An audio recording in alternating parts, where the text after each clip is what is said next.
Right, we have to talk about Aaron Gordon and how his production for the Nuggets has been questionable for the rest of the NBA world, but for Magic fans, us Magic fans, it was kind of expected. How he was going to play in Denver, we kind of expected it to go this way. And he's been playing like this for the previous 7 years. So this was kind of a letdown for Nugget fans because they didn't really know what they were getting in this trade. They thought they were going to get a potential superstar, a potential all-star out of Orlando because Orlando couldn't develop him correctly. But the way it's looking right now, it might seem as if Orlando was the one that made the right deal and Denver possibly might have given up too much for just a dunking role player. Am I an Aaron Gordon hater? No, I'm not an Aaron Gordon hater.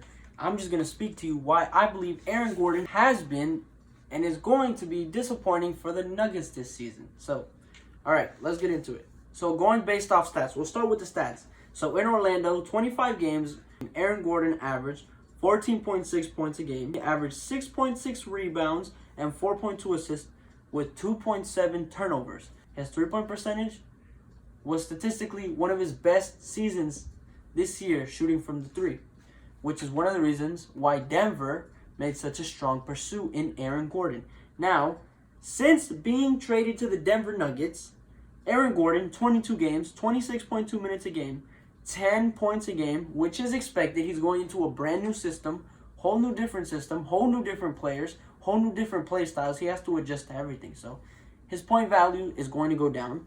His three-point efficiency has also gone down. And this is where it starts to hinder the Denver Nuggets.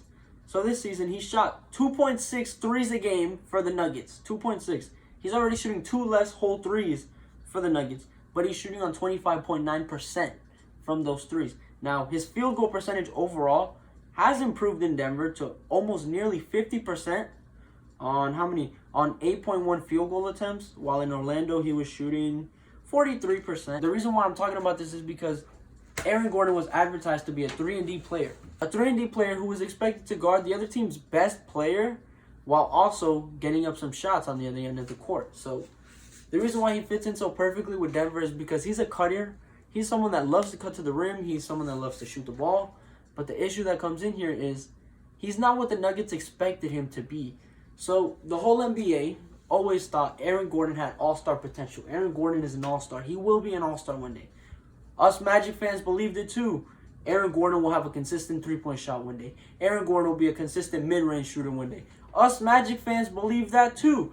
Aaron Gordon will be a point forward. Aaron Gordon will be one of the best point guards in the NBA just because of his size and athleticism. Us Magic fans believe the same thing. It's not Orlando's fault that Aaron Gordon never reached that potential. The reason he never reached that potential is because he simply is not built to be that. Aaron Gordon has never been a dominant player. He's never forced the game to come to him, as in he's never taken the ball and taken the shots that he needs to take. Aaron Gordon has always been a low IQ NBA player. In the sense, I'm not calling him stupid. It's just he struggles to make the right reads on defense and on offense. Yes, he can be a versatile defender. Yes, he can pass the ball, but not efficiently. Aaron Gordon's assist to turnover ratio was pretty high this season. As you saw, he had 2.7 turnovers a game and 4 assists a game. That's not a good ratio. Yeah, like this ratio you're about to catch right now. The point I'm trying to make is Aaron Gordon for the Nuggets has been a disappointment because of all the pieces they gave up. So when you look at what the Nuggets gave up to receive Aaron Gordon, they gave up Gary Harris, a glue guy, one of the Nuggets' most valuable players simply because of his locker room presence. Gary Harris was one of the reasons why the Nuggets made it to the conference finals last season. Not because of his play on the court, but because of the togetherness, because of the connect that he was in the locker room. In JJ Redick's podcast, they talk about how there's glue guys, there's connection guys in locker rooms. And JJ Redick mentioned how Matt Barnes was that guy. Now, we all think of Matt Barnes, and we're like, Matt Barnes, the guy that Kobe didn't even flinch to. Yes, that Matt Barnes. Matt Barnes was never a superstar. Matt Barnes was never an insane player. Matt Barnes was a decent role player. But what made Matt Barnes play so many years in the NBA? He was a guy that brought people together. That's what Gary Harris was for the Nuggets, and the Nuggets lost that.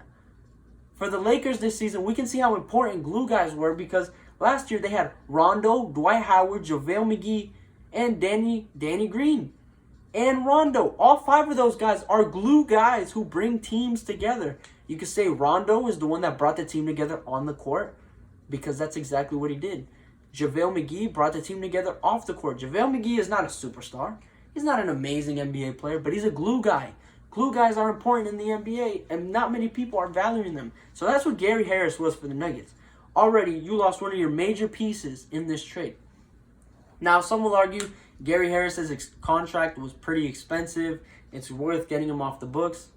Yeah, you might have a point, but what you lose in Gary Harris is a pretty big deal. Next, the Nuggets gave up R.J. Hampton. R.J. Hampton.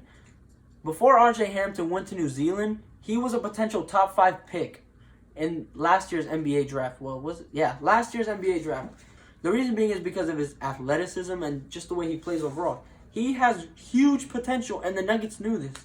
But even then, they had to give him up if they wanted Aaron Gordon. And they gave up a 25 first-round overall pick, which right now doesn't really matter, but we'll see in 4 years. The issue I have with the Nuggets trading for Aaron Gordon is they expected this. They expected a guy to be this good, but they got a guy this good. Aaron Gordon has underperformed for the Nuggets. Now, we didn't expect him to have the same impact as he did in Orlando, especially on offense. But on defense, he's been okay. But the Nuggets, they gave up a lot just to bring in Aaron Gordon. And Aaron Gordon has not been playing good for the Nuggets recently. Since April 28th, I'm pretty sure it was, he hasn't made a single three-point shot.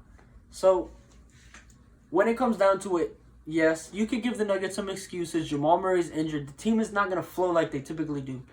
But in my opinion, everyone else overvalued Aaron Gordon than what he truly is valued for. Aaron Gordon is not going to be an all-star. I wish he would be. I really do. I love Aaron Gordon. But he's not what everyone expected him to be. And honestly, he probably will never reach that point, just because of his offensive limitations and because of his low basketball IQ on offense. So, while I do love Aaron Gordon and I do want the best for his career, I do believe the Magic made the insanely right decision to trade him away to the Nuggets, and what they got back in return was too much. The Nuggets gave up too much for Aaron Gordon. So, digest it how you will, take it how you will. But in my opinion, I do believe the Nuggets gave up way too much to receive Aaron Gordon. And I'm pretty sure all other Magic fans agree. And we've been seeing the memes of Nuggets Twitter talking about how they're going to help Aaron Gordon fix his shot, how the Nuggets are going to help Aaron Gordon become a better shooter. I don't know if there's any Nugget fans watching this, but I want you guys to know. Orlando's been trying to do that for the last 6 years, now going to 7. You're not going to change this guy. He's in too deep. He's far too into his career. And basically what you have now is what I believe is what Aaron Gordon is best. And that's what he'll... Nugget fans, you have a great guy. You have a great player. But I still do believe that the Nuggets gave up way too much to receive Aaron Gordon. That's what I think about Aaron Gordon on the Nuggets. Thank you guys for watching. Please like, share, and subscribe. I'm getting into like this NBA recap stuff. I do want to do post-game recaps. Like, for example, talk about the Lakers last night. I'm not going to do that now because too many people already did it. But talk about the Lakers. Talk about specific players and specific situations that I think are not working out or are working out. Magic-related content because, hey, there's more than 10 Magic fans out there. And I want you all to know that. So, thank you guys for watching. Please have a great rest of your day, and peace out.